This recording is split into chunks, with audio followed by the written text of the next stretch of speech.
Concept byte 12-3 is another measure of dispersion used in statistics. It is standard deviation. And standard deviation is the measure of how the values in a data set vary or deviate from the mean.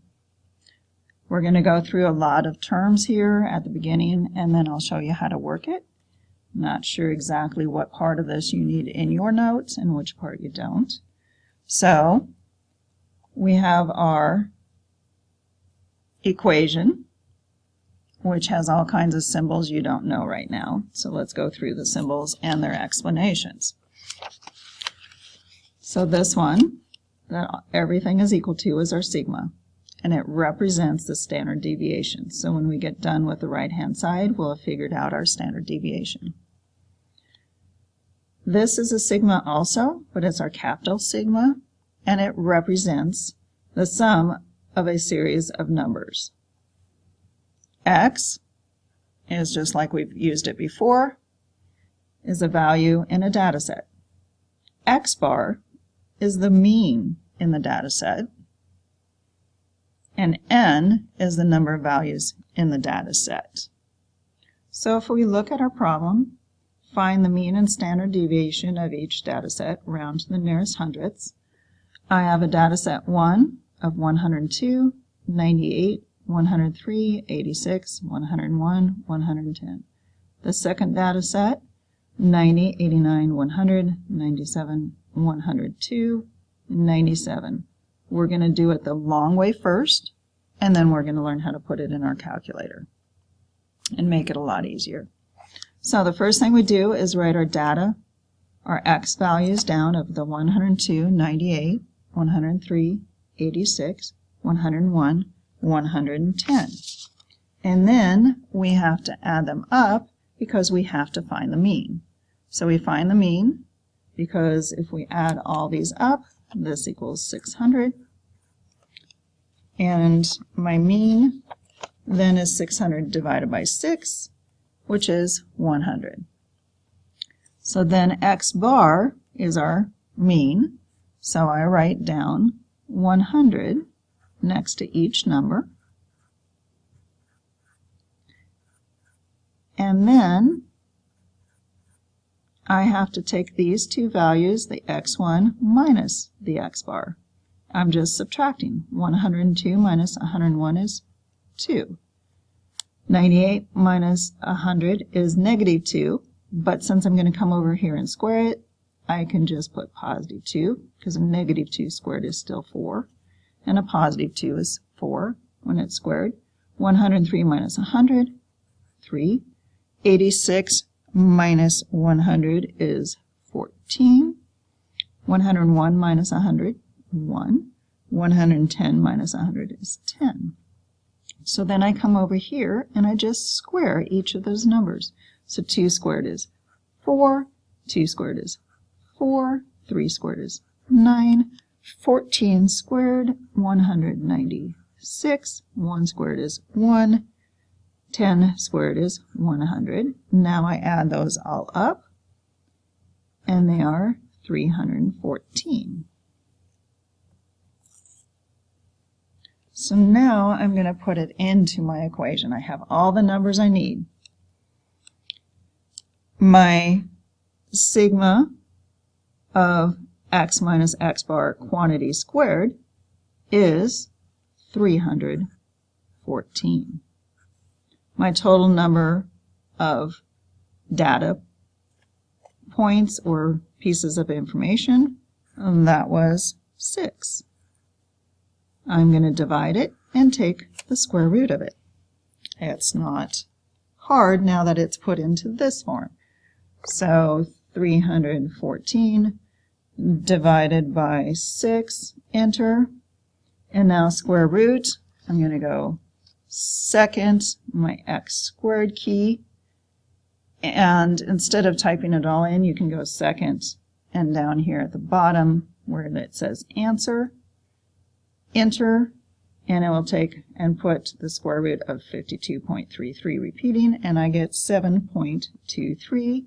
We were rounding to the nearest hundredths, so 7.23. 7.23. And now I have found my standard deviation.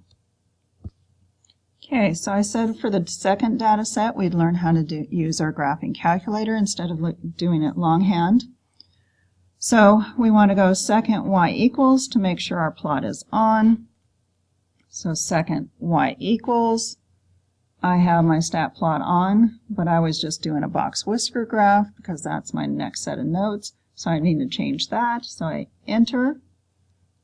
I leave the on. I have to go down to the next set and enter because I want a scatter plot. So I hit enter, and now I'm ready. So I go second mode to just get out of that screen. So I wrote that down also. Second mode goes back to your main screen always. Okay, so now we want to enter our data. To do that on your graphing calculator was to go to Stat Key. So again, the Stat key is next to all your arrow keys. We go to Edit, Enter. If there is a bunch of data in there, you want to clear the data by using your up arrow to highlight your line 1, and you can go up to that, you clear, enter, and you also want to do the same thing for line 2.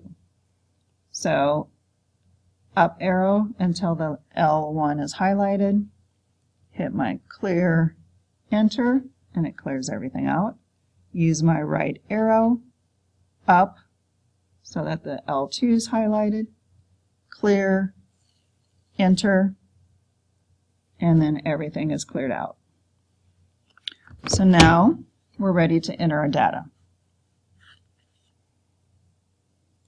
So we're going to enter our data into line 1.